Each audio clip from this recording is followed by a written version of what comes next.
There's been a wave of videos lately breaking down what is wrong with the Indian gaming industry. Some call them scams, others say they're doomed to fail. I wanted to give my own take on this, not just as a gamer, but also someone who works on 3D art and the behind the scenes of games. Because when you're on the inside, you see both passion and painful mistakes. We've all seen it, a random CG trailer drops out of nowhere, and people go, wait, is this real? And suddenly expectations are sky high. The problem is, those trailers almost never deliver. On the flip side, when studios do show gameplay, games like Mukthi, who dropped a 4-minute walkthrough trailer of just that, walking, and one puzzle, not much else to show for. In a good trailer, you show what the player does, the story beats, and captivate audiences. Recently, they dropped a live-action trailer, which showed snippets of gameplay. And honestly, this told us more about the story than the entire 4-minute trailer, while still being in-game and staying true to what the studio believes. Marketing is a big part of game dev, and they seem to have fumbled so far.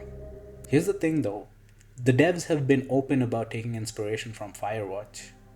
So why not take the inspiration of marketing from Firewatch too? It showed what players would do, what they were fighting for, and the story beats.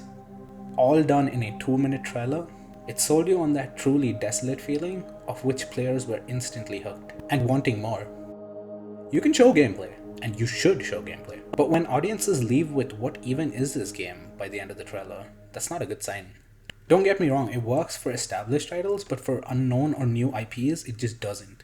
Don't just show off your game. Tell me why I'm supposed to be invested, why I should purchase this game.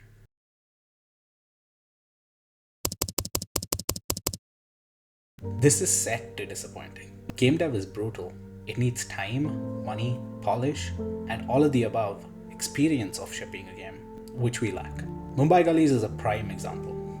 The vision was huge. The team size, 66. A 2021 prologue release date, and here we are, 2025 and nothing. Huge ambitions, changing engines mid-development, and back to the old. Don't get me wrong, I feel for Nikhil. Again, game dev is hard. Really hard. False promises, delays, blown up team and budget, while we have games like this. Small number of devs who know their capacity and have experience, granted with a larger budget. Why even make the comparison then? Well, this is a global market. Like it or not, players are one scroll away from your competition. Not just comprised of India, it's global. In my opinion, if they just went for a Mafia 1 or 2 style of gameplay, a story-driven game with light open-world elements, it could have worked. It still can if they pivoted.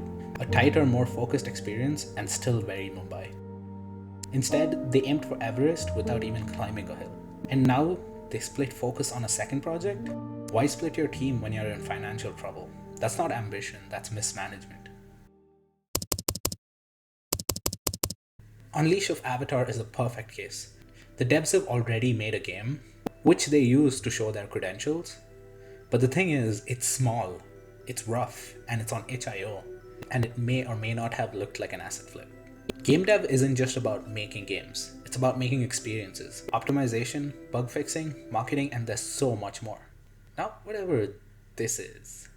Same with buzzwords. The entire pitch for this game was photogrammetry. I can't help but laugh. It's an amazing pipeline, but making that 50% of your marketing is just not it. And the rest 50%?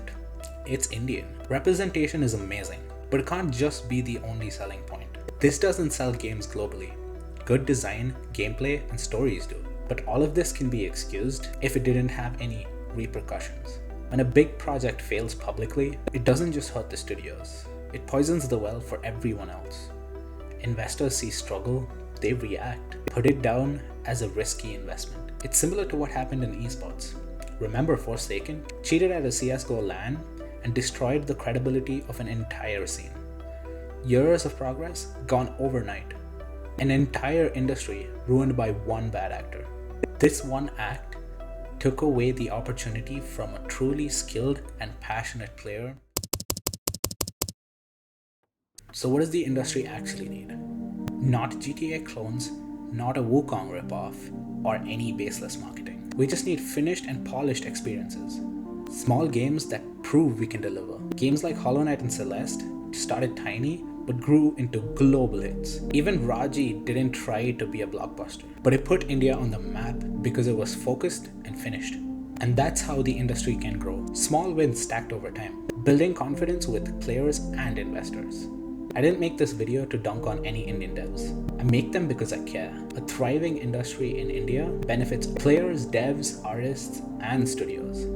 I'm excited to dive into Mukthi even with its subpar marketing. They show passion and they seem to know what they're doing, at least when it comes to making the actual game itself. But what I'm more excited for is the indie scene. Games like Cosmic Race and Winds of Arcana. Even though I'm excited for these indie titles, the big studios should step up because we won't get there by chasing trends, dropping empty trailers. The only way we'll get there is by shipping smart, focused projects that earn trust one release at a time. If you're a dev, I hope this gives you perspective. And if you're a player, I hope you see why this industry needs your critique and why from you it deserves patience.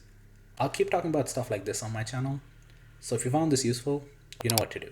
And let me know in the comments if you agree with any of my points. Even if you don't, that's cool, but let me know. We can have a conversation and I'd really appreciate that. Thank you.